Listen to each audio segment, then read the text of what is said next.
Welcome back to the Motivational Intelligence Podcast. I'm Sean Johnson, and today we're bringing you a conversation with the co-founder of Undercover Brands, Fred Collins. Fred has spent time leading sales teams at major companies like Procter & Gamble, Cow, Henkel, and Cody. And when COVID-19 hit, Fred, along with his partners, decided to start Undercover Brands, which makes a wide range of protective face masks, and for every mask it sells, it donates one to someone in need. Since taping this conversation, Undercover Brands has gone from one major customer to being carried in 4,000 retail locations. Starting on September 1st, Undercover's premium 100% cotton face mask will be available at retail outlets like TJ Maxx, Marshalls, HomeGoods, and Bealls. In this conversation, we cover Fred's experience with the California wildfires, his early career path and development, and the beginnings of what is now a nationally distributed product and company. You can find Fred on LinkedIn and at undercover-brands.com. Fred has also created an exclusive offer for listeners of this podcast. You can get 15% off any Undercover Brands mask at undercover-brands.com. Just use the code 2logical15 at checkout. That's the number 2logical15 at checkout. If you're looking for a comfortable and good-looking mask, I highly recommend you take advantage of this. I wear mine all the time, and I haven't used any other mask since. Without further ado, please enjoy this conversation with Fred Collins. The Motivational Intelligence Podcast is produced by the team at 2Logical. 2Logical is an international corporate training firm and the world's leading expert in motivational intelligence, which is the ability to understand, manage, and change the motives people have.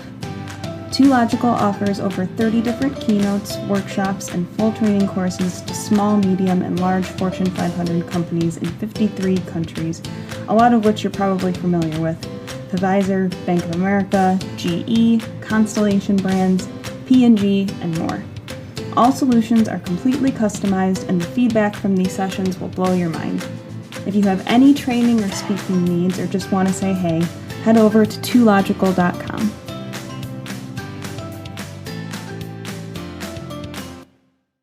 Well, welcome everybody to the Motivational Intelligence Podcast. We have a phenomenal guest today, somebody that I've been interested in having on the podcast for quite a while. He's a gentleman, his name is Fred Collins. And Fred and I, we actually go way back, probably 2004, 2005, I think, when he and I first met.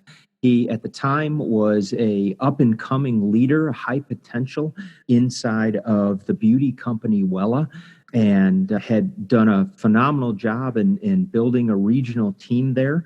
And Fred and I have kept contact over the course of the years. He's taken progressively bigger and bigger roles in organizations. So from Wella, he worked within Procter & Gamble, went from there, had a bigger role inside of Cow, and from there to Henkel, and then to Cody, ran North America in that role. And so he's a gentleman who very, very much is somebody who has grown in his leadership abilities, has been recognized for it, promoted because of it, and has lived all over the country in the part of all these different roles.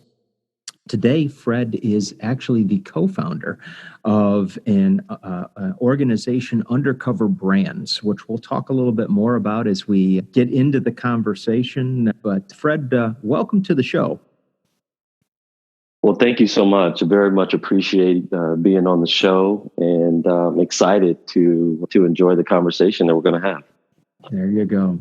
So, Fred, as I mentioned when we were opening up, you grew up in Kansas City. You've lived in Dallas. You've lived in Boston. You've lived out on the West Coast and in LA. So you've had a chance to kind of sample all the different kind of corners of the country, so to speak. And in the back in the fall of 2018, many of us in other parts of the country, we were watching what was going on out in California, and the fires were going on out there. I remember at a meeting with Charles Schwab in Beverly Hills, and I remember landing at the airport LAX, and I was getting an Uber up to the hotel, and the 405 was shut down because of the fires had swept across the highway there. Now, of course, you're living in Los Angeles at the time, and can you kind of take us behind the scenes of the fires that were going on, and Tell us a little bit about, what that was like and really how that affected you. Yeah, it's interesting. Dave, growing up in the Midwest and then having lived, in Boston and then in Los Angeles, a lot of people, would always used to tell me, especially from back home in Missouri, like, well, how could you live in Boston with that weather? Or how could you live in LA with the earthquakes and having, experienced tornado warnings and tornadoes and things like that, and having experienced earthquakes, quite a few actually, since I've been on the West Coast. I always used to tell people that I would choose the LA, over back home in Kansas City, but nobody ever mentioned about the wildfires, and so it really wasn't something that I ever thought that I would have to deal with. But yeah, in 2018 November, there were, which is the probably the high season for wildfires in California. And we live in a neighborhood of about 700 homes, and but the neighborhood has been around for over 40 years, and they've never lost a house to a wildfire. There's been some other fires that have happened internally from a house catching on fire, but it was a surreal day. I was at work, at Cody, you mentioned, and my wife was actually over at some neighbor's house. They get together for tea during the day. And I remember there being a little bit of haze in the air and some ashes falling, in the parking lot at the office. But, there's often kind of wildfires that are around that usually the services usually put out. But I got home around, probably 6 o'clock that evening.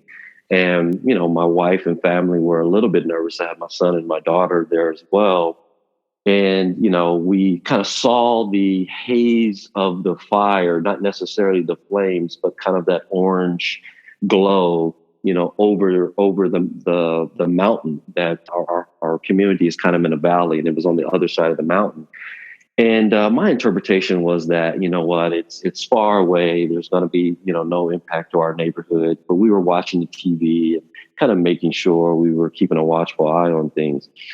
About 10 o'clock, my wife really started getting, kind of nervous. She said, I think we should evacuate. And at this point in time, we still couldn't see any flames, but obviously the orange glow was getting a little bit closer. And I still had the mindset that, the fire department, they're going to take care of it. We're not going to have an issue. They hadn't done any mandatory evacuations at that point in time. So I was like, listen, I've got a long day, tomorrow for work. I've got some meetings. I'm going to go ahead and go to bed. And so I actually went and went to sleep. Well, it was about 2 hours later, about midnight, my wife comes and wakes me up. And she basically says to me, well, me and the kids are going to evacuate. You can go back to sleep if you want to. You can decide to come. And so at this point in time, I kind of hopped up out of bed. I went to some French doors we had in our bedroom, and literally I could see the flames right across the valley from us. I mean, it had come over the mountain and was inside of our neighborhood. So at this point in time, I figured, it's time to listen to the wife. But it's still, I had this, having never experienced this before, I'm thinking, but it'll be fine, they'll take care of it. So I throw, kind of what I'm going to wear the next day, to work in a bag. And, the kids are getting their, stuff together and throwing it in, some book bags. And my wife has got these 3 big bags, and she's throwing photo albums and picture frames and, all of the, marriage certificates and birth certificates and all of these things. And I'm looking at her like, you're going to have to put all that stuff back when we come back tomorrow, right? And she goes, I don't care. And so, long story short, we pack everything up and we go over to some friends' house who we had called, and they said, absolutely, come over. And so we went over there, and this was probably 1:30 or 2 o'clock in the morning. Okay.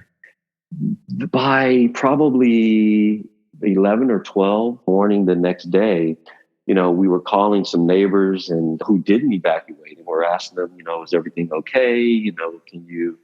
Can you see our house? Is everything fine? And And the neighbors were like, yeah, everything's fine. It didn't come, on our street.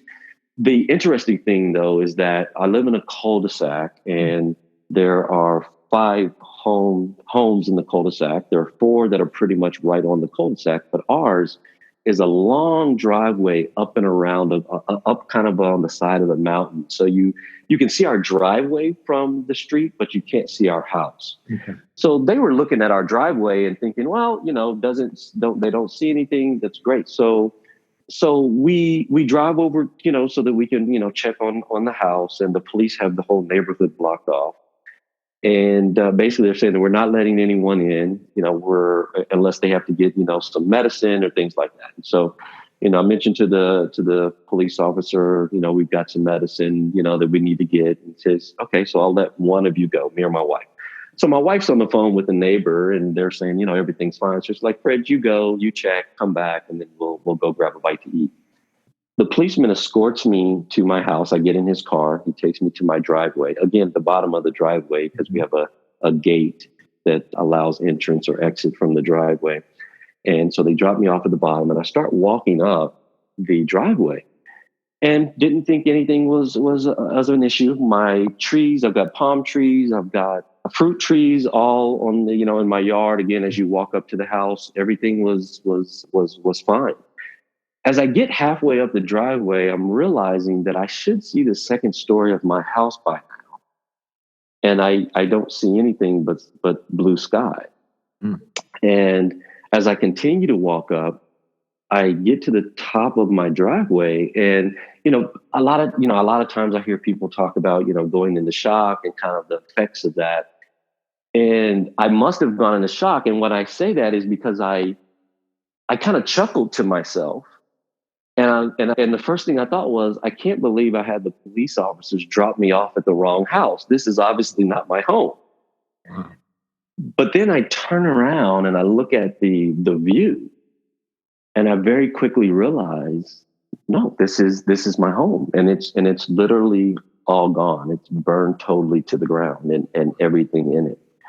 And so, so I had to go back and share with my wife, what had happened, and obviously, it was devastating for her. And I basically at that point in time just went into, to husband and father mode, and reassured her, hey, it's just things. You're safe. I'm safe. The kids are safe.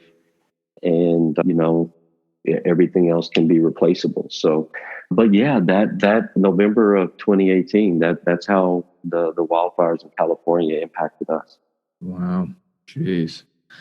And how was, I got to imagine that's like, coming back from seeing that, you're probably in shock, and sharing that with your wife, I would imagine, is not easy news to deliver. And same with the kids. What was it like even, delivering that, hey, our house is gone, and then, kind of reassuring them? What was your thought process or strategy in terms of, supporting them, particularly the kids? I would imagine that's kind of a hard thing for them to wrap their mind around. Yeah.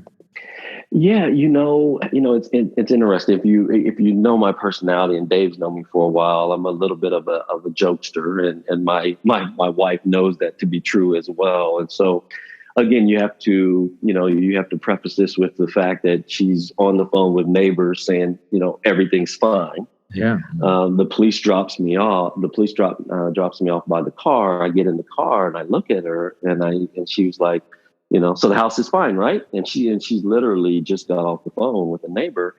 And I said, no, the house is gone. And she looked at me and she's like,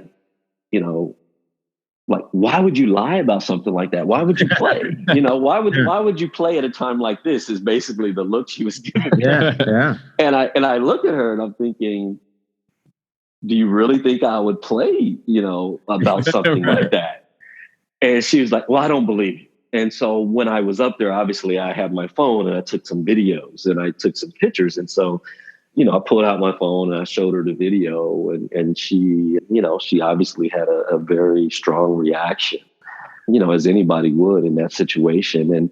And at that point in time, something really, clicked in me. Whereas, I didn't think about, the clothes that I lost, or the house that I lost, or, My father passed away when I was 12 years old or 13 years old. And, the pictures and the mementos and all the things that were in that house that I'll never be able to replace. I automatically went into, now I've got to protect my family from this situation and make sure that whatever they need, that they have. And so, I immediately, the police were kind of escorting people, kind of to leave. And so I literally drove around the block, parked the car, turned and looked at my wife and said, listen, I've got you. You're safe. Miles and Maya are safe, which are our kids. Yeah. I'm safe. Everything else can be replaced. We're going to get through this. And really just took that time that I think was needed to really make sure that she felt safe and secure, regardless of my own emotions that I would have to later deal with. I did not have the time to worry about, those internal emotions that I was feeling. So, and then we went and told the kids, and obviously they had a strong reaction to it as well. Obviously, my son, obviously had some things in the house, but he was also home from college. And so it wasn't, all of his possessions, but it was a lot of his possessions. But obviously my daughter, who was still in high school at the time, she lost everything. I mean, she's an athlete, which I think Dave, and so, she had, 50 basketball trophies. She had over 200 track medals. Her relay team had just gotten second place in the 4x1 relay at the California state meet in May and broke the school record. And that medal and that certificate was lost, as well. And so, obviously it was very difficult, for her, and, also, but, I just wanted to make sure that they knew that I was, there for them, and that, we're going to get through this together. And, obviously prayer and us just sticking together was going to get us through to the other side. It so puts into perspective the things that are important, and you realize, I think, in that type of a situation, that exactly what you said, Fred, the most important thing is that, everybody was safe, that, everybody was okay. And it's hard to lose all those mementos and things that you'd worked for and saved. And those things, they obviously have value, but when you lay that in comparison to the value of your family members and their health, it kind of pales in comparison. No, it absolutely does. And you have to keep things, in perspective. And again, I don't want to, by no means do I want to encourage, bottling emotions up and not kind of working through the process of grieving and going through that process. And I definitely had to make sure that I did go through my own process as far as that's concerned. But in the moment, there were my family's emotions were more important, to me, to make sure that they were feeling safe. Yeah. Well, I think that shows a lot of awareness from a leadership perspective too, because it's, we've talked about it in the past about emotional transferability. And so it's easy to take on the emotions of other people, particularly when they're very heightened emotions. And if we allow ourselves to, kind of go down that pathway, it almost becomes its own version of an inferno, where those heightened emotions just keep escalating from one person to the other. I know I've seen that in my relationship with my wife, Michelle, that if one of the kids is having a hard time and it's creating a stressful situation in the house, and Michelle's getting drawn into that stressful situation, if I allow myself to get drawn into it as well, it just makes it worse. But if, like to where you said, by being strong for them in that moment, you were able to become the calming force rather and really help them to navigate their way through it. And then, you had the presence of mind to say, I'll deal with my emotional side of this, but now is not the time. So I applaud you for that, Fred. That speaks volumes for yourself as a leader. Yeah, and first of all, I appreciate that. Thank you. It's interesting. I think I was watching a TED talk, and I think Simon, Sinek had mentioned that, leadership is not being in charge, but taking care of those in your charge. And so, I think that's always been a part of my leadership, style. I mean, back when you and I first, met Dave, even though I was in a leadership role, it probably wouldn't have been strange for you to see, me putting up chairs or moving, tables around and setting up or breaking down a room, even though there may have been other people's, maybe, job to do that and not necessarily mine as a leader within the organization. But, it was just something I was comfortable with. I'm not above or, beneath. We're all on the same team. Whatever needs to happen. And, I want to make sure that, that it's a team. It's not about me. And I'm not, kind of saying, well, I know you've got emotions, but I've got emotions. This is what I lost. This is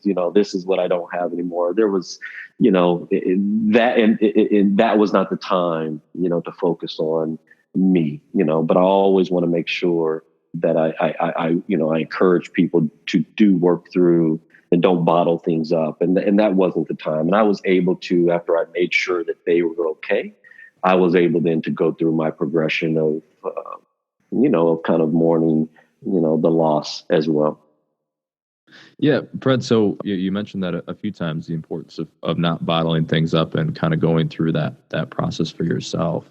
Can you maybe give us some insight in what did that process look like for you? Was that reflection? Kind of what was your process for dealing with that? Yeah, for me, it was really just, coming to grips with, what I really lost, right? Which was, obviously some things that had a huge sentimental, value for me and my family. But, in the end, there was nothing I could do for most of it. I was going to have to, release that and really focus on, those things that, that really, matter.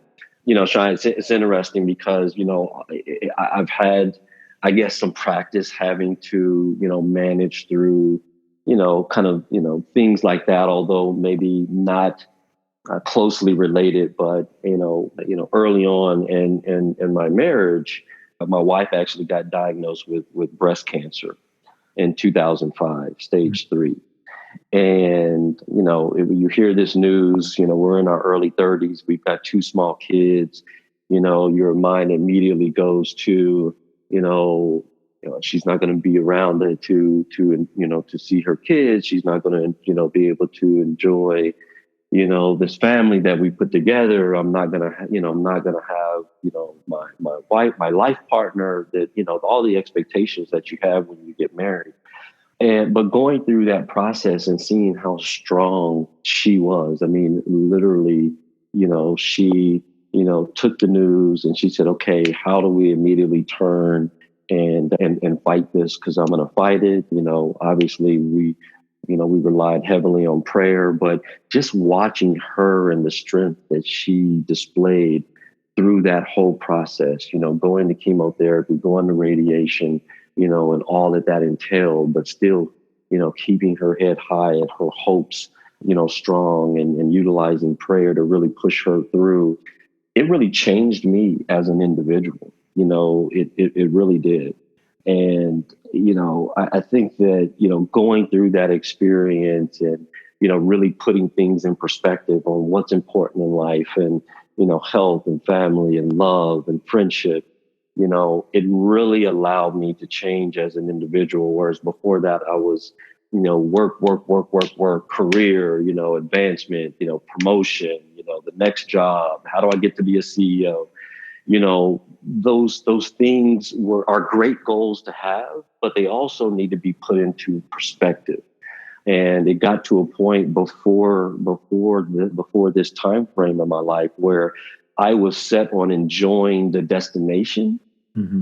And the promotion, the title, the compensation. And I had no use for the journey. The journey was, a byproduct where, after going through, that cancer diagnosis and seeing her strength and really bringing to life what was the most important things in life, I really started to focus on enjoying the destination. I'm sorry, the journey as well. And those days, those walks, the talks, all of those things that sometimes we take for granted. So, I guess I'll answer your question that way, Sean, is I've had some practice in the past on really, kind of how I need to be able to focus on the right things and make sure I'm not focused on things that are unhealthy or things that I can't change, and really focus on, what are those things that are going to drive the right, I guess, emotions that I want to have moving forward. I think it was Aristotle who said that, I believe it was, we as human beings only find happiness when we are in pursuit of something that gives us a sense of growth and fulfillment. And I'm reminded of that quote, because as you said, so often people they're so focused on the destination that they miss the joy of the pursuit, and that's really where all the happiness is. And I had a gentleman many years ago, probably the most goal-directed person I ever met when I was in my 20s. And he had his whole life mapped out. He's a few years older than I am at that stage of things. And he was going to retire in his 40s. He was going to be a multimillionaire. He was going to, and I remember the discipline that he showed in all of those regards. And then sure enough, everything that he had laid out for himself, he had accomplished by the time he was in his early 40s. And I remember shortly after he retired, he and I having lunch together, and I looked at him and I said, Mark, I said, I'm just kind of in awe. I said, I remember having conversations with you, 15 years ago, and you describing this exact place that you're in right now, and your commitment to getting there, and now you've gotten there. I said, what's it like? And I'll never forget, he kind of leans back in the booth of the restaurant, and he thinks about it for far longer than I thought I would. And he said, he goes, I think I enjoyed the journey a whole lot more than I'm enjoying the destination. Mm-hmm. And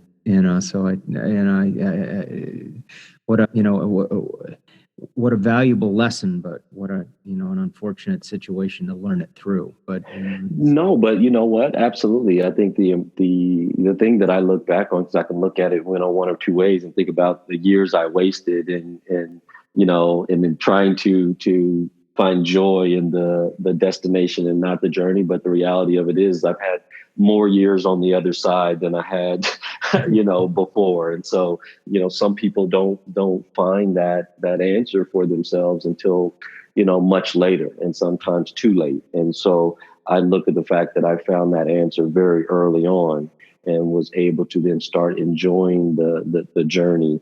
It was important, and always try to keep things in perspective. I remember, and I don't know exactly who said it, but, someone had made a comment, someone else is praying to receive the same things that we complain about, so we need to stay thankful at all times. And that's correct, and that's absolutely correct. And, if you have that mantra that you kind of, live by, and then, you can be thankful for the things that you have. And obviously that doesn't keep you from pursuing, the dreams and the goals that you want to set for yourself. I've done a lot of that. And I still do. For me, it was just about balance. Balance is important.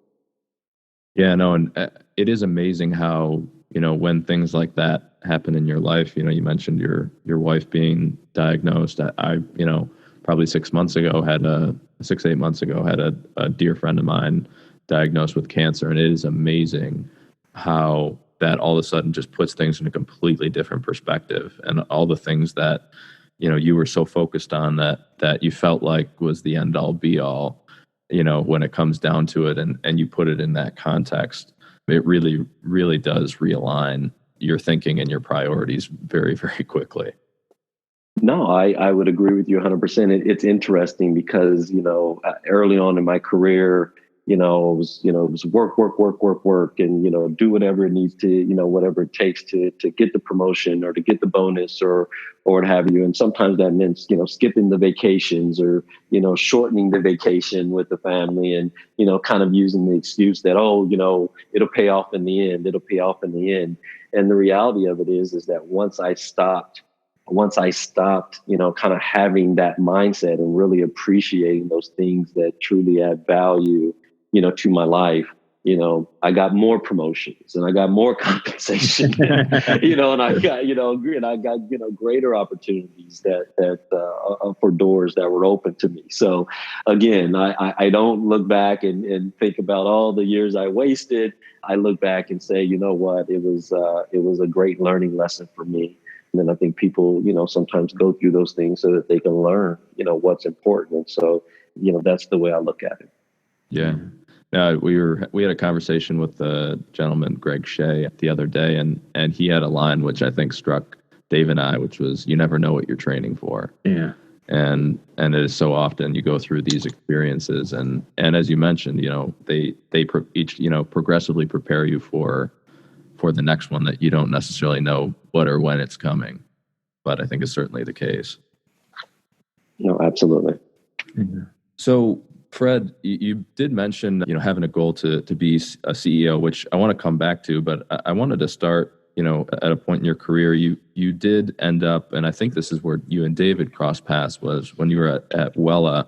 How and why did you end up in the beauty industry? Well, that's a great question. And I always tell the story. You're not a handsome man, Fred, but no, I appreciate that. I do my best. No, it's an interesting story because I tell people before I got into the beauty business, I probably spent maybe 20 years of my life in a salon. I'm sorry, 20 minutes of my life in a salon.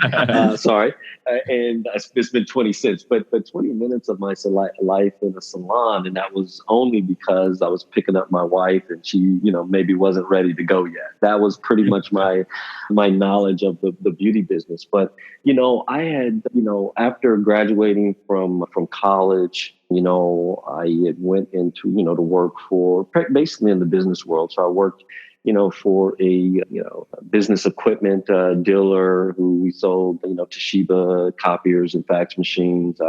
I worked for a business equipment leasing company where we sold business equipment and also did leasing for that equipment as well. And back then it was a very kind of cutthroat industry for sure. And then I thought, I want to do something. I always kind of had this passion for wanting to give back or do something purposeful. I come from a family of educators. My father was principal of a high school. My sister's in education. My mom has been in education in her career. And so, I think we're kind of teaching or coaching, mentoring is in our DNA. I always tell, my wife and this is a separate topic as far as teachers' compensation, but if money was no object, I would love to teach. I think, teachers are definitely don't get, as much as they deserve for the influence they have on our children. But with that being said, it was a cutthroat industry. I wanted to kind of give back. And so I actually started working for the American Red Cross. So I actually sold blood for a living. And nobody knew existed. Yeah, there's a career path. Yeah, exactly. So I sold blood for a living. We collected, and then obviously we service hospitals and very, obviously, very much needed. But at the time I was looking to do something. I'd done that for a little over a year. I was looking to kind of do something different, kind of get more back into the business world. And this is back when, if you remember, you used to look for a job in the paper. There was no LinkedIn.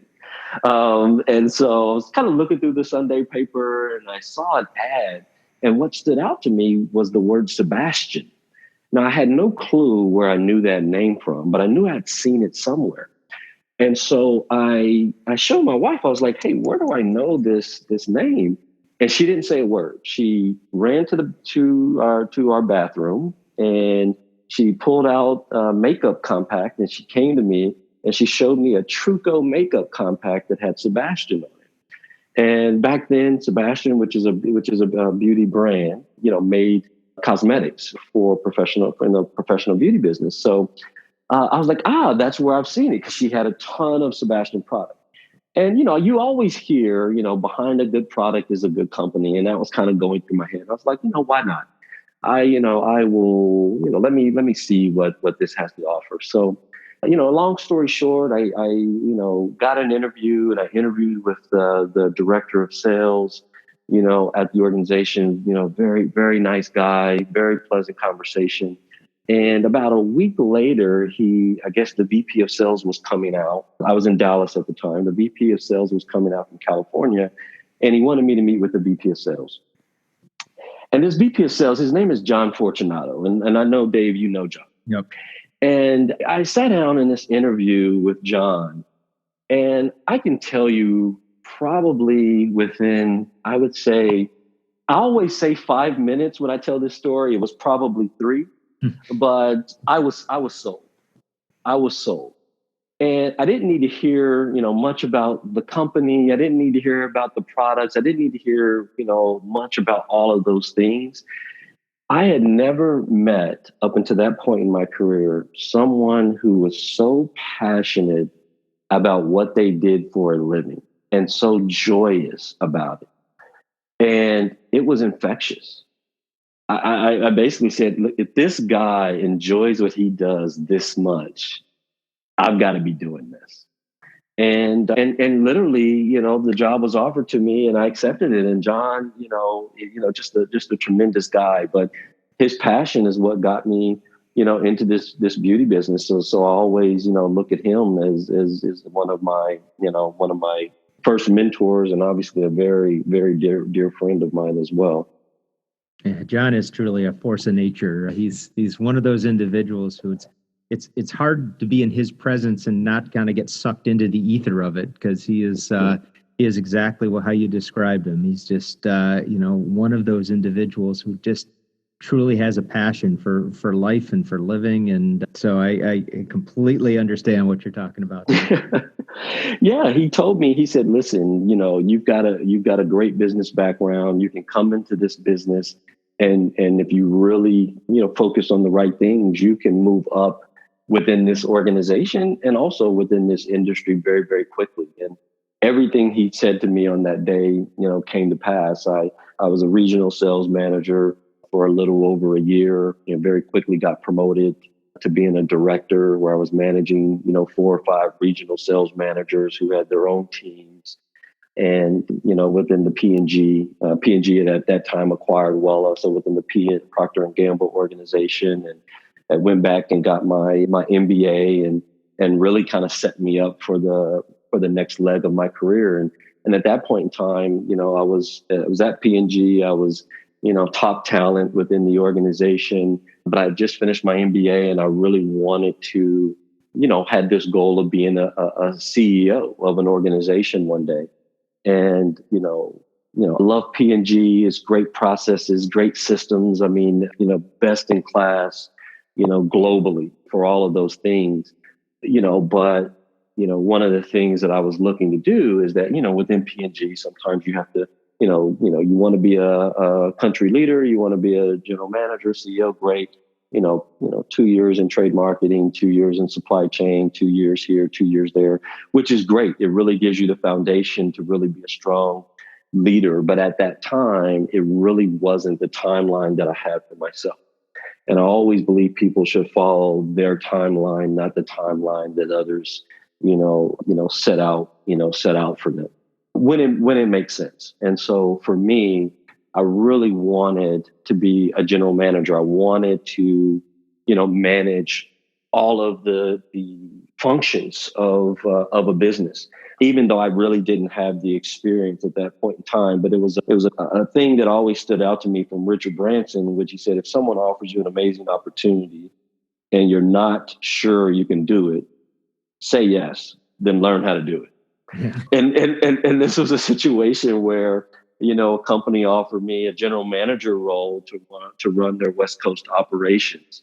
And at the time I was living in Boston. So, I went to my wife and I said, hey, should I take this role? It's a great opportunity. And I literally went back and forth, almost drove myself, crazy with anxiety.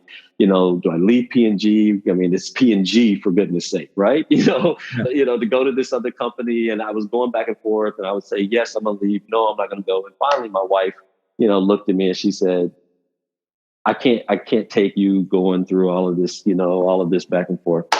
Let's take the job and let's go. It's an adventure. And so I took the job and I moved out to California, and I was able to really become a functional leader, general manager, where I had marketing and IT and supply chain and sales and education and finance, all reporting to me, which if I wouldn't have made that, taken that step, if my wife wouldn't have said, hey, it's an adventure, let's go, I don't know if my career would have progressed the way that it had. So, that's kind of how that transformation from into the beauty business and then kind of, taking off from there kind of started. Yeah. Now, Fred, so many people, as they're looking at their careers, they have aspirations to advance. They want to move up in the, in the organization, get promoted. But, you and I recognize that, before somebody can have, they must become. And, so they've got to earn the right to, to get those promotions and garner that recognition. And you did something early on in your career at Wella that I've never forgotten the story about really how you approached that organization and how you became, or how you really grew into the role. And that it had to do back with John Fortunato. I remember, he talked about him a few moments ago. Share with us what you did when you went into Wella, and how you really leveraged John to help you become. Yeah, he may not see it as such a great story, only because I was a nuisance. But you know what? I first of all, I must say that I had a great manager by the name of Jack McClendon. He was my direct line manager, and as far as just coaching me on the day to day and kind of really, giving me the knowledge of the industry and kind of how to manage on a day to day basis was he was really, really great at that.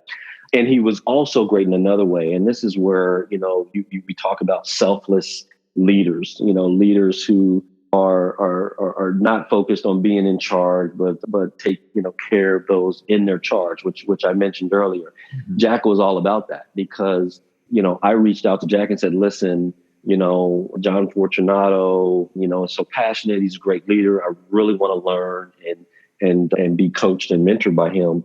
And Jack said, absolutely no issue with it. And this was Jack's one-up manager. He said, absolutely no issue with it. And so I had almost as much interaction with John as I did with Jack. And really what I began to do was, every Friday, and this was probably started after, I would say, month 3 on the job, after I did my training and all of that. And I kind of got my bearings straight. I would send an email to John on Friday afternoon and basically just state, very simple things, from your understanding, as much understanding as he had as far as the sales numbers are concerned, and, as far as the reports and all the things that he sees for his whole, division. And John has a almost like a photographic memory. What did I do great? What can I improve upon? And what words of wisdom would you, provide me to be able to continue to grow? And so, he would respond. He would say, hey, from what I see, maybe my conversations with Jack, from the reports and this, you could have done this a lot better. You could drive the team this way, that way, or the other. This is what I see that you did very well. And here are some things that I would focus on as far as maybe your presentations. So things that I wasn't necessarily doing on a daily basis because I was really field based out, with my salespeople going in and out of, salons and businesses every day.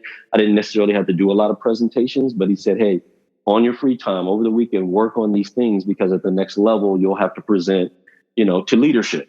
And so I would do those things. And then the next Friday, I would send him the same one. He would give me feedback. And so it was probably about 4, maybe 5 months in and let me just preface this. The reason I did that was because I knew that, if there was an opportunity for promotion, and there was probably at the time, maybe 10, 11 people in my same position at the company. I wanted to create an environment that when a promotional opportunity came up, that the only way that I wouldn't be able to get that promotion is for John to literally just tell me, because I didn't want to give it to you. That I wanted that to be the only excuse. And so 4 or 5 months into it, I started getting, emails from him, with my questions. And he said, no, you did everything great. Leave me alone type of thing. Right? Stop bugging me. But that created an environment that when, a promotional opportunity came up within the organization, he called me up and said, hey, are you ready? And I said, yes. And he said, now, this means you got to move from Dallas to Boston. And I said, okay, I'm still ready. But yeah, and I always wanted to create that environment that I didn't want to leave to chance. And, and I thought that was important, during that time because, I was told, hey, you do the right things, you'll progress quickly. And so I wanted to make sure I did my part in making sure that happened. Yeah, I think there's genius in that, Fred. Just the the first going to Jack and saying, is this okay? I'm not, I don't want to step on your toes, or I don't want to, I want to respect the nature of the relationship, but also just being humble enough to reach out and ask John, what am I doing right? What am I doing wrong? What else should I be focusing on? It's just sends such a powerful message, and you put yourself in that position where you are just constantly learning and growing. And so how could he not think of you when a promotion opened up? No, absolutely. And I wanted to create that environment, and I encourage, others, to do the same as well. I didn't want to, have a situation, where, I was guessing or I was wondering if I didn't get a role, well, why didn't I get the role? Why did someone else get it? And sometimes, listen, I haven't received roles, even though I maybe did similar things or created an environment to where, I was making sure that I was, going to be in the conversation. And, sometimes someone has, a greater level of experience or the right fit for a role, and that's okay. But I never wanted it to be because the person didn't think that I wanted to progress, or they didn't know that I wanted to move up or wanted more responsibility. I never wanted that to be the reason, because that's what I can control. I can't control, the decisions that someone may make for other reasons, but I can control the fact that they know that I want greater responsibility so that I can grow my skill set and my capabilities. Yeah, no, definitely. I think that's such a great perspective to, this is the part that I can control. So I'm going to do absolutely everything I can to put myself in the best position possible. And kind of to that point, Fred, it seems like fairly early on in your career, you kind of set this goal or had this ambition that you wanted to eventually be a CEO, and you've, had a number of different jobs along the way in your career. How did you go about kind of evaluating new opportunities and deciding ultimately which opportunities were worth kind of making the jump to maybe a new organization or a new part of an organization? Was it kind of just gut feel? Were there specific skills you were trying to improve or connections you were trying to build? Yeah, for me, I always had a mindset of not being afraid to, kind of start over, whether it was a new company or a new, geographical location, because I knew that, even though I was starting over, I wasn't starting from scratch. I was starting from a base level of experience. And so, I also knew that, if I wanted to accomplish some of the dreams that I had, both from a career perspective and from a lifestyle perspective for my family, that, I had to make some tough decisions. Me and my wife are both from Missouri. And, I knew that there were going to be opportunities that may take us away from, our, kind of where we grew up. And, we had to make that decision early on to be okay with that. And so we forged into every decision as if, it was, an opportunity. And I must say that, having a family that is supportive and on board is absolutely critical. I mean, when you think about, just as an example, my wife, who I mentioned had been diagnosed with cancer in 2005. We were in Boston at the time. And, she had a doctor that she knew, who knew her history, who knew, the doctor knew everything kind of about her case, had did the surgery, had overseen the radiation, the chemotherapy. But I had an opportunity that was taking us from Boston to Los Angeles. And she could have very easily said, you know what? Absolutely not. I'm comfortable here. I've just gone through, and this was a year and a half after having gone through, that process of dealing with the cancer. She could have said, absolutely not. We're comfortable here. I know my doctors. They know my history, but she's the one when I was going back and forth and said, hey, let's go. Let's use it as an adventure. And so she was always very supportive of, some of the aspirations that, that she knew I had, from a career perspective. And she also saw a change in me during that time period as well, which I think helped her really be on board with being more supportive, which is, I wasn't necessarily focused on, kind of the wrong things, or giving 120% in here and shortening the vacations, or not taking a vacation, or not focused on the family. During that time, I was really transformed through that, that 2005, 2006 years, to be really focused on the right thing. And as I mentioned to you guys earlier, when I was focused on the right things, more opportunities came available to me. And so when she saw that, I was kind of doing things for the right reason, she was 100% on board, and also I think that the piece for me is I'm a firm believer in continuing to build your skills and your capabilities. And, a lot of the roles that I've taken in my career, I didn't have the full capabilities to be able to be successful from day one. But, as I mentioned to you, you guys before, I was going to take the door that was opened to me, and I was going to learn very quickly, because I trusted myself to know that you give me an opportunity to learn and do something and be successful at it. I'm going to create an environment where I'm going to drive, success.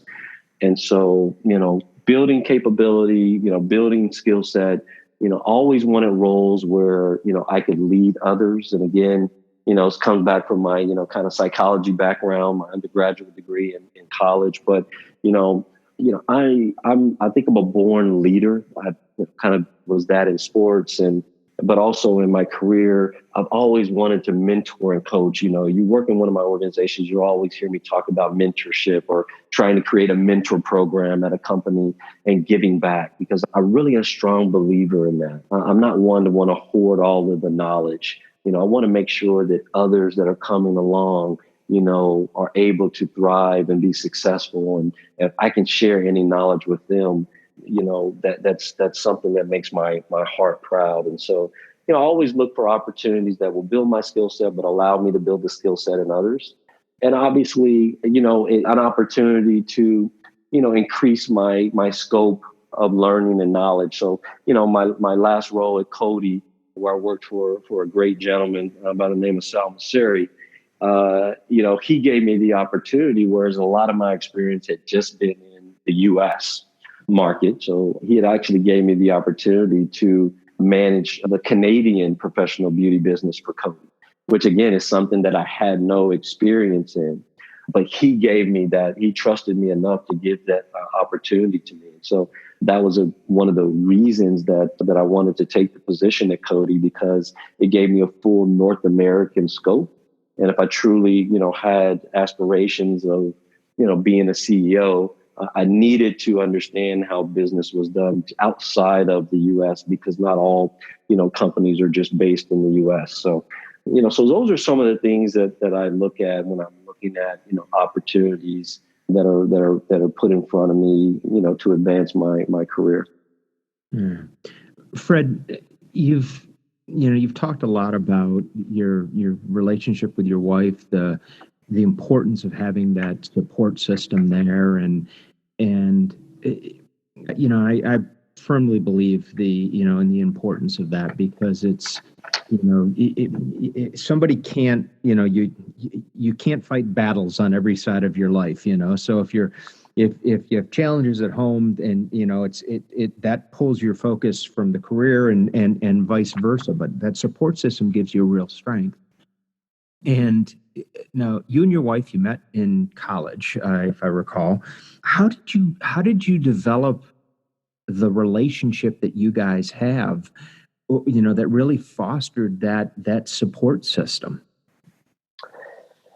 Yeah, so we did meet in college. It was actually a blind date. So there was a friend of hers that was dating a friend of mine, and they, thought, I guess, we might hit it off. And so, they introduced us to each other, and, a fun date, just, friendly date. And, we were friends for, a little while, and, kind of morph, from there. It was interesting, because it was a little bit of a whirlwind, because again, we were still in college at the time, but I ended up, proposing to her about 9 months after we met. She said yes. I'm wondering why, but she did. Yeah, I guess. Guess I was a great sales guy even then. There you go. No, but yeah, I married above my level for sure. But and then we got married our senior year of college. We went on our honeymoon during spring break. We came back from spring break, studied for about 5 weeks. Got graduated. And literally the day after graduation, we knew we didn't want to be in Missouri. We loaded up a truck, and we moved to Dallas, literally the day after graduation. And so I think the fact that, we kind of left, our home base of Missouri, again, where we both grew up, and it was kind of just me and her, in this new world in Dallas, that we thought we liked as a city on a trip. So we decided to move there. It was kind of, us, just, kind of, us against the world, so to speak, and really, created a great, bond there. I think, the fact that, we both, are religious, people as well. And so, definitely use prayer as something that, is a key foundation to make sure that we navigate, tough times as everybody does. But, we also kind of just, made a decision that we were going to, push through this. I know early on in our relationship, because when people come from different backgrounds, they have different things that they focus on. My wife can walk into a store, there'd be no price tags on anything. And she could walk to the one thing that she likes, and it would just happen to be the most expensive thing in the store. Don't tell me how that's possible, but that's her. And it's interesting because, she didn't come from a wealthy family at all. I neither did I. But when we first got married, I told her, hey, these are the saving goals we need to put in place in order for us to have the life we want to have. This is the income that, we're going to make, and this is the income I'm going to make, and I'm going to grow my income X amount. I mean, like, literally, I was so regimented. And, she, it sometimes caused conflicts because her friends were going shopping and she couldn't go shopping. And, and I would, I would just tell her, just wait and see, we're doing the right thing. We've got to sacrifice. Because a lot of times that's the difference. A lot of people have ideas on, well, they want to be successful or they want to do these things, but they're not willing to sacrifice what's necessary. And so I really preached that, for a very long time. And after a while, she really kind of held on. She really started to come around to it. And, as things happen, all those things that I told her that would, come to pass for us did. I used to tell her, hey, let's save this amount of our income. Let's do this. Let's invest. Because we never know what might happen where one of us has to be off work for whatever reason, whether by choice or by circumstance. And like I said, when she was diagnosed with cancer, we had the we had the opportunity where she didn't have to work, through that process because some of the decisions and sacrifices that we had made, early on when our kids were, now starting to move through elementary school and junior high and high school. She didn't have to work because of some sacrifices and decisions that, where we had made early on in our relationship, right? That's the magic of compounding interest, right? So, it's really just been a strong connection, from the very beginning, and just really centered on, us making sure that, we are, putting the time in and communicating and doing the right things to grow the marriage, and not necessarily making the kids, our world, because they do leave, and making sure we don't look at each other and realize, hey, I don't know you and you don't know me. So it's a work in progress. Like any marriage, you still learn how to different ways of communicating. And because we got married at 22, she's changed, I've changed, but we wanted to make sure that, we still stayed connected through that process. Yeah, well, it sounds like you did from, very early on in the marriage. It sounds like you did such a great job of having common goals, things that you were striving for together, to kind of keep you on the same page of putting you in a position and building the life that you want to build. I think that can be so powerful in any relationship, just to have something in common that you're striving towards. Yeah, I think dreaming is a good thing. It's interesting. Some people they think this is strange, but a great weekend for us when we first got married and we were in Dallas. If you know anything about Dallas, everything's bigger and better, right? So you got these, these big, 5, 6, 7, 8, 1,000 square foot, homes. And literally we would just go on a Saturday and we just go to model homes, open homes, and walk through and just look. And she would say, oh, we could never have something like this. And I just look at her and shake my fingers like, no.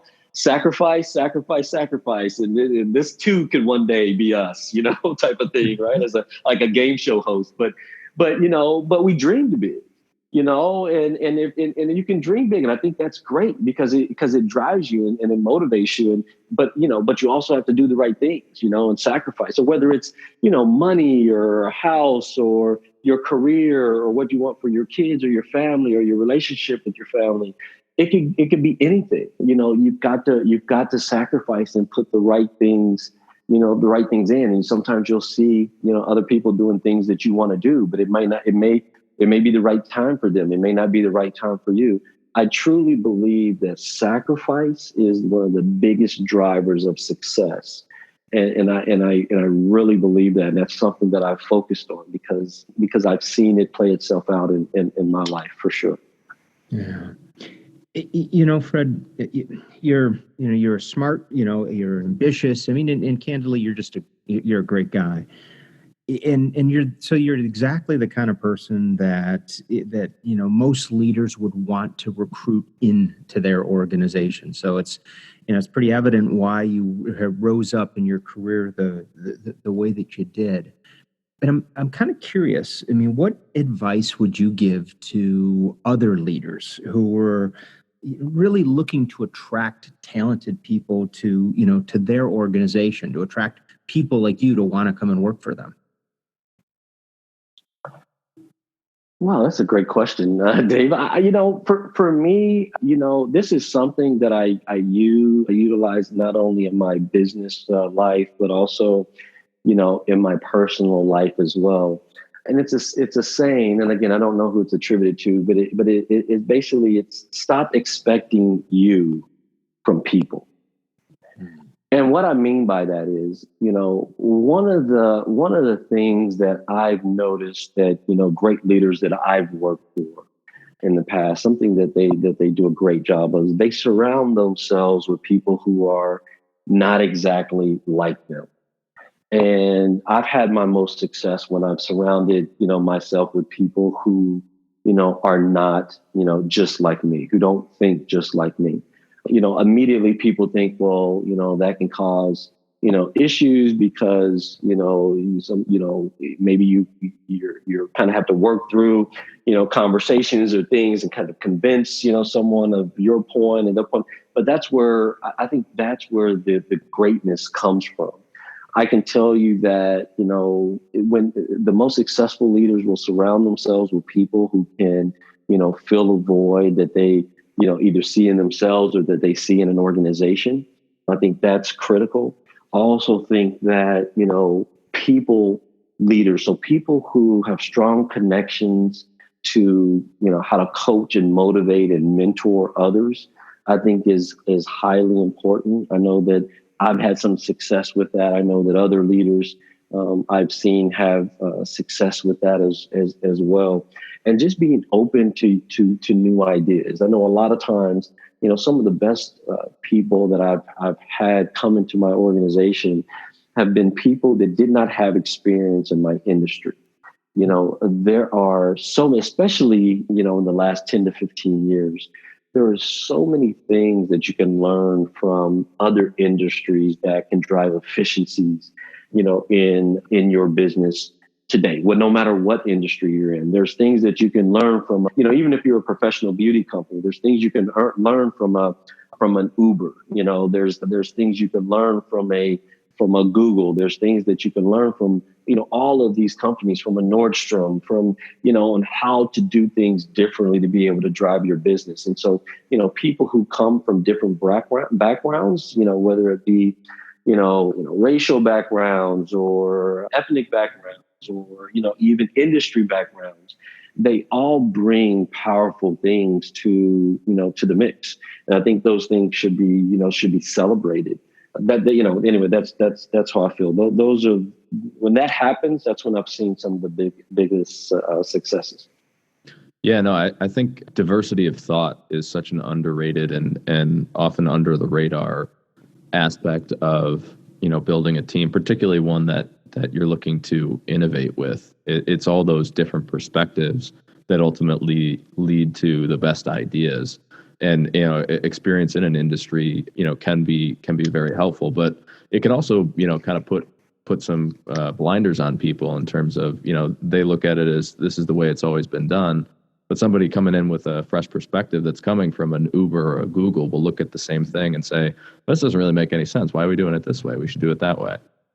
Yeah, no, would agree 100%. Anybody who's sat in a meeting where the company has hired some consultants to come in, and the consultants, on day one or two, after they've done, kind of a 30,000 foot level, overview of the business, and you're kind of having an initial debrief before they get into the hard work, and they start to ask questions. Well, why do you do this and why do you do that? And everybody kind of in the room who's been a part of doing it that way for 5 years kind of looks at each other and starts to collectively think, nobody wants to say because it's always been done. But anybody who's sat through that type of meeting, which I've had several, like that, knows what the value of talent coming from different places. And it doesn't even, I don't even mean, different industries. I mean, different cultures and different ethnic backgrounds, all of that, can bring, a new flavor, a different mix to the pie. So. Yeah. So Fred, let's do this, pivoted in your career here not too long ago. And, rather than working to grow an existing organization, an existing brand, you co-founded Undercover Brands. And so let's talk a little bit about Undercover Brands and what you guys are doing there. Yeah, so I actually did pivot earlier this year from the corporate world. I actually was downsized at my organization, and so had to look at what I was going to do as far as an opportunity to move my skill set in my career along. And so I was actually doing some consulting, partnered with a couple of companies that saw some value in me partnering with them to help them build strategic plans for their business. So I had signed up a couple of companies that I was kind of doing that work at the time, and actually an acquaintance of mine reached out to me, and they were two gentlemen. They were looking at starting up a business in regards to selling PPE equipment or face coverings, and they really didn't necessarily strategically have a direction that that they wanted to go, but they were looking for help from me to be able to decide kind of which direction do we want to take this. And immediately, again, as I talked about earlier, my sense of, kind of giving back and, kind of, I think a part of my DNA that I talked about earlier, I immediately thought about, hey, this is a great opportunity, for me to give back to the beauty business that has, given to me, so deeply. And so originally the idea was really that, I would help them craft this company to where, we would provide PPE equipment. Obviously, with the pandemic that was starting to take place at that time, there was a huge need for it. A lot of places we saw, there was some price gouging, that we didn't necessarily, like that was going out in the marketplace. But we also had a mission that we wanted to, give back. And so, originally we had said, for every mask that we sell, we want to give a mask to some nonprofit organization or some organization in need. And so, that was our way of wanting to obviously do some good, out in the marketplace. And because, things were just so terribly going wrong at that point in time. And so, originally we I said, this is something I want to be a part of. This is my opportunity while I'm kind of looking for what's my next career opportunity. This is my opportunity to kind of fulfill a passion of mine, which is giving back, but also take a lot of the experience that I had in building large organizations and taking a small organization or a startup basically like this and, driving it forward. And so, yeah, that's kind of how, how we started off. We really started off by, building a website focused on, okay, where do we want to go? We reached out. It's interesting because, normally when you start a company, you start reaching out to customers to try to make sales. We didn't start that way. I started reaching out to foundations and organizations trying to align partnerships to where when we did sales, well, where could we donate? And so I think because we started out with that mindset is probably one of the reasons why we've had, some great success, because we started out with our mission leading our activity and not necessarily being led by, the profits or, the dollars or sales and things like that. And so it's just so funny because one of the places that I reached out to was the United Cerebral Palsy Foundation of Ventura, Santa Barbara and LA County. And I literally reached out to them. It was the first call that I made because I said, hey, when we sell these masks to these companies, I want to be able to donate to your organization. Are you guys willing to accept donations? And they said, well, absolutely. But, we buy masks as well. And I said, okay. They were like, so, if you're willing, to talk about, what price point, because and I don't say this to disparage any, or any organization out there, but they were getting fluctuating pricing from vendors because, there was some supply and demand issues going on when when COVID first started coming in play, and they were wanting some consistency in the pricing. I said, well, absolutely, we can provide you consistency in pricing and can provide you consistency in supply. And they said, we love it. Let's do a strategic partnership. So, again, interesting when you lead with the right things, with your mission and giving back at the forefront, great things happen. And that was just one example. They signed a 6-month strategic partnership for us to provide, their face covering masks for them. So that's just one example. Another example is that, obviously, there were some things going on as far as protests, because of some things that have happened, in the country. And I'm not here to be political one way or another, but, we definitely wanted to make sure that people were feeling supported and protected. And so there were some peaceful protests that were going on in Southern California. And we wanted to be a part of that to make sure that the people who were out there protesting and for pushing their cause were protected. And so we actually gave away about 2,000 masks to some of the peaceful protests that were going on in Southern California at the time. And I think that was, we posted about that on social media, only to share because we wanted to make sure that, people knew we were doing our part to make sure that people were protected. So, we've gotten a little bit of press about that as well. But, we were talking to some other large department store chains as far as, us being a provider of facial coverings to those organizations as well. We're talking to some other nonprofit, foundations as far as us providing face coverings to them also. So it's really been something that has taken off, and we're super, super excited about it. Yep.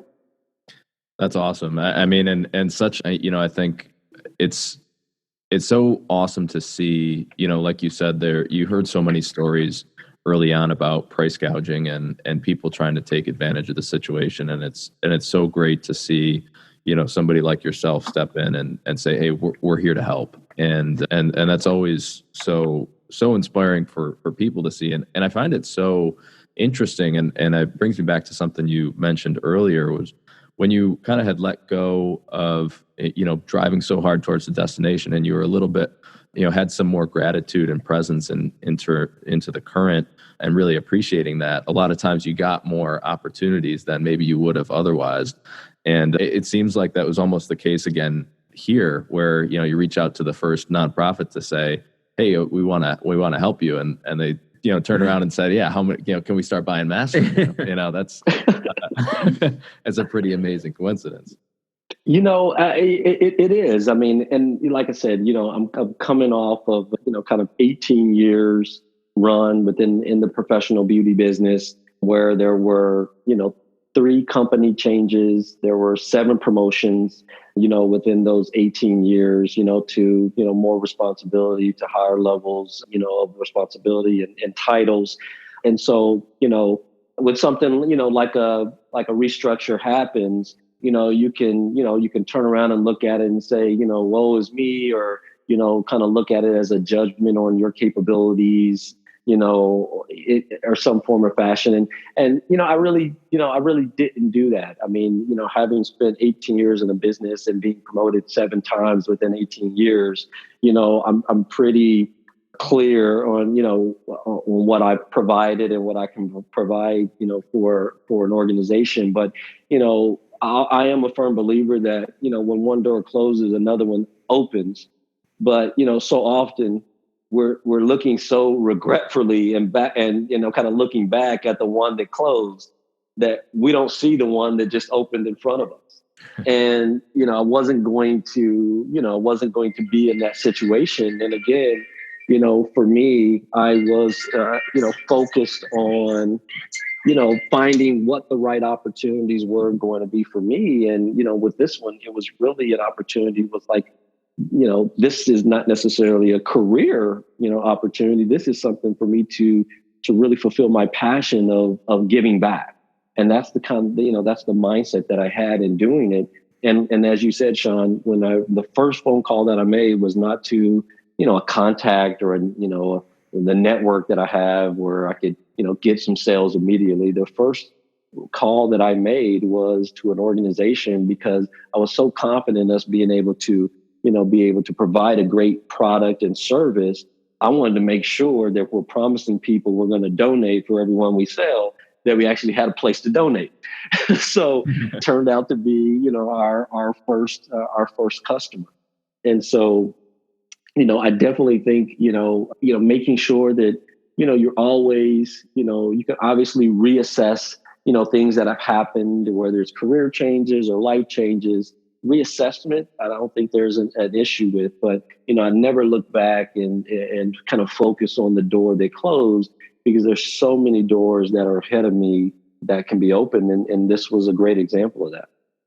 Yeah. No, definitely. It's such a great idea and so needed in a period of time that we're at. It's great just to know that somebody with the background and the values that you have is at the helm there.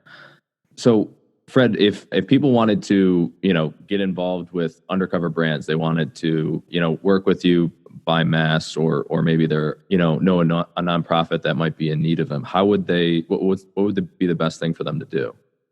Yeah, they can absolutely reach out to us. All our contact information is on our website. Our website is www.undercover-brands.com. And all our products are on there, our masks are on there, but they can also reach out to us if they, know of someone who's in need of masks as far as donations are concerned, or if they know an organization that is in need of purchasing masks. I know, there's some supply, constraints that are happening right now. We've got, inventory to be able to service, anyone who is in need. And actually, we created a special just for your podcast discount code. So anyone who, listens to the podcast, if they go to www.undercover-brands.com and they purchase mask and they put in a discount code, which is 2 logical 15. So 2 logical 15, they will get a 15% discount off of their order. And for every mask they purchase, we will actually donate 1 mask to a nonprofit organization that we are partnered with. That is very cool. Yeah, thank you, my friend. That's awesome. Yeah, that's great. Yeah, so I would highly recommend everybody go check that out. I'm sure everybody could use a couple extra masks at this point. So, there you go. We can also put that in the show notes. Yeah, we'll put that in the show notes. And so, well, Fred, I really appreciate you being on. I want to be respectful of your time. So, but before you wrap up, I just wanted to ask, if there's one piece of advice or one thing that you'd want people to walk away remembering from our conversation today, what would that be? Yeah, for me, it's when you're met with challenges, whether it's in your career or your life, you just have to be diligent, keep things in, perspective, really focus on the things that, truly matter, and those things that are truly values for your life, whatever they may be. And make sure that you focus on those things, because everyone goes through trials and tribulations. And sometimes we're not able to see the other side of it. We're in it, but there is always another side. And when you go through it, you'll realize that it was an opportunity not for you to go through it, but to grow through it. And I truly believe we grow through every trial and tribulation that we're met with, and it makes us a stronger person to be able to combat any challenges in the future. So I would say that would be the one point that I would want to make sure that your listeners took from this conversation. Yeah, I think that's a great one. Yeah, it is. Yeah, and I think that's so well put, Fred, that, and it kind of goes back to the quote from the Greg Shea, it's, you never know what game you're training for. And, so when you go through those things, what is the experience you're going to take from it, how you become better because of it. And that's where life's lessons are. So, hey, Fred, thank you so much for sharing some time with us here today. So much appreciate your wisdom and your insights, and I'm sure the audience does too. So thank you, my friend. No, thank you, gentlemen. I really appreciate it. Thank you. Thanks so much, Fred. All right, we're clear. Yeah. All right. The Motivational Intelligence podcast is produced by the team at 2Logical. 2Logical is an international corporate training firm and the world's leading expert in motivational intelligence, which is the ability to understand, manage, and change the motives people have. 2Logical offers over 30 different keynotes, workshops, and full training courses to small, medium, and large Fortune 500 companies in 53 countries, a lot of which you're probably familiar with: Pfizer, Bank of America, GE, Constellation Brands, P&G, and more.